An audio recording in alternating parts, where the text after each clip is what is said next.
Hello दोस्तों, नमस्ते आप सभी को। कैसे हो आप लोग? आशा है आप लोग अपनी ट्रेडिंग में अच्छा कर रहे होगे। आज संडे है, 10 नवंबर है आज।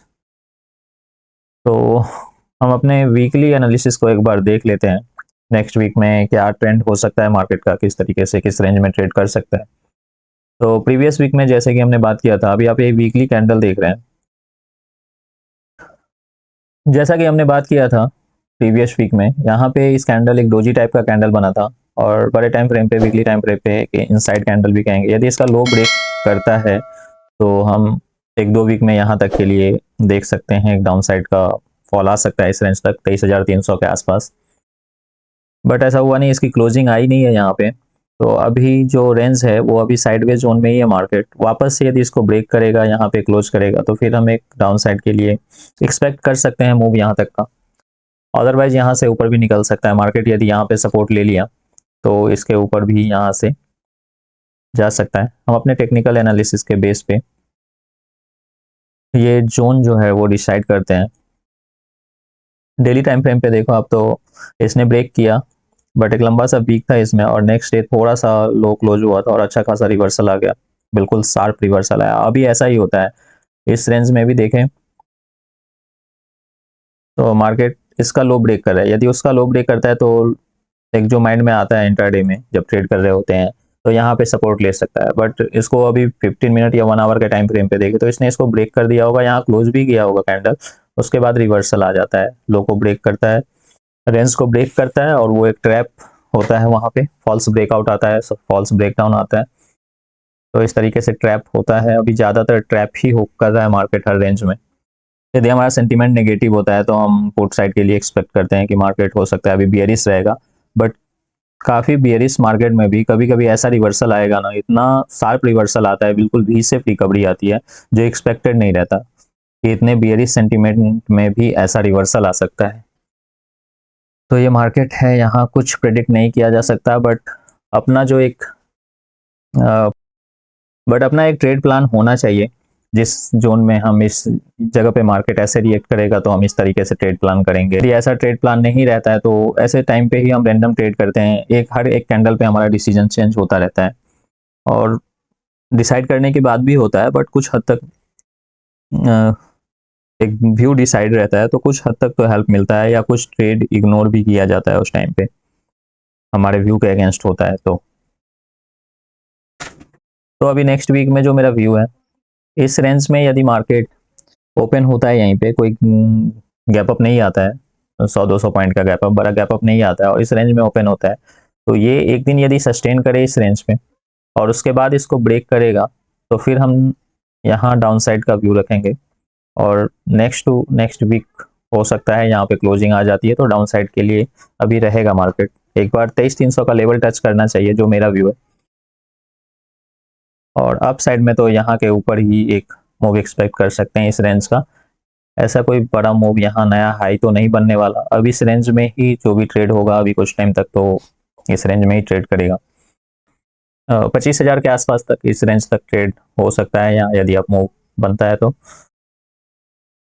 और बैंक निफ्टी भी काफी एक रेंज बाउंड एरिया बना रहा है यहाँ पे, 50,000 से 51,700, 1,600-1,700 पॉइंट का एक रेंज है, जिसमें करीब पूरे महीने ट्रेड हुआ है।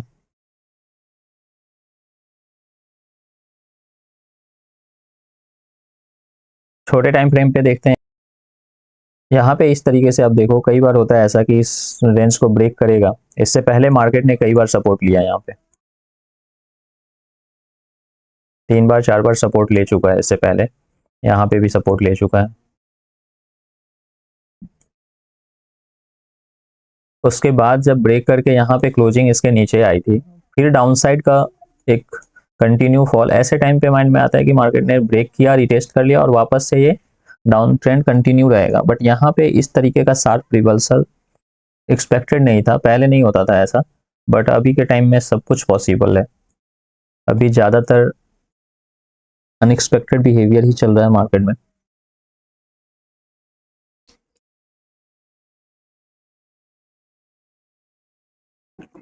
अब जो मेरा नेक्स्ट डे के लिए व्यू है, मंडे के लिए, यहाँ पे इस रेंज में मार्केट ओपन होता है, और साइडवे रहता है, कुछ टाइम स्पेंड करता है, फिर इसे ब्रेक करता है तो डाउन साइड के लिए देखेंगे ट्रेड।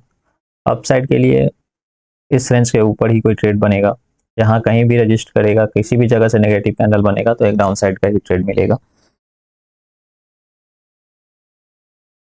और इसके अलावा बात करते हैं स्टॉक की, तो एक स्टॉक है जो काफ़ी दिनों बाद, इसे वीकली टाइम फ्रेम पे देख रहे हैं, HDFC बैंक को।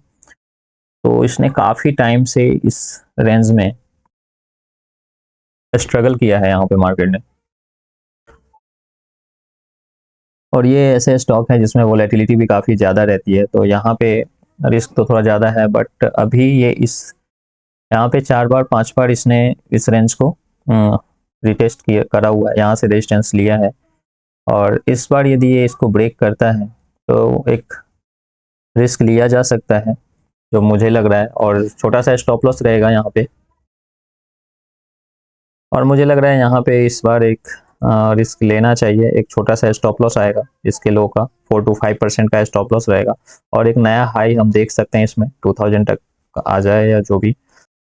अभी करंट जो प्राइस है इसका 1754 का है, 1754 पे ट्रेड कर रहा है ये, और काफ़ी टाइम इसने इस रेंज में, इस जोन में स्ट्रगल किया है। तो मार्केट में यदि ऐसा कोई नेगेटिव सेंटीमेंट नहीं रहता है, और यदि इस रेंज में भी ट्रेड करे बैंक निफ्टी, कोई खास, कोई स्ट्रॉन्ग बियरिश सेंटीमेंट ना हो, और इस रेंज में ट्रेड करेगा, तो यहाँ पे हम एक्सपेक्ट कर सकते हैं कि HDFC बैंक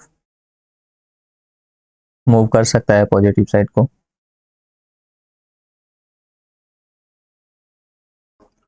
तो देखते हैं कैसा रहता है नेक्स्ट वीक हमारे लिए।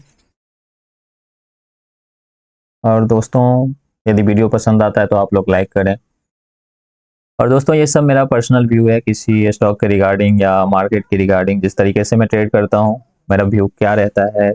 और मुझे लगता है ये करना ज़रूरी है, क्योंकि अ, हम जब इस तरीके से एक व्यू बनाएंगे, प्राइस को रीड करेंगे और उसके अकॉर्डिंग व्यू बनाएंगे, तो फिर हमें पता चलेगा कि हमें, या तो मार्केट यदि उस तरीके से रिएक्ट नहीं करता है तो क्या मैं गलतियां कर रहा हूँ, क्या इम्प्रूवमेंट की ज़रूरत है।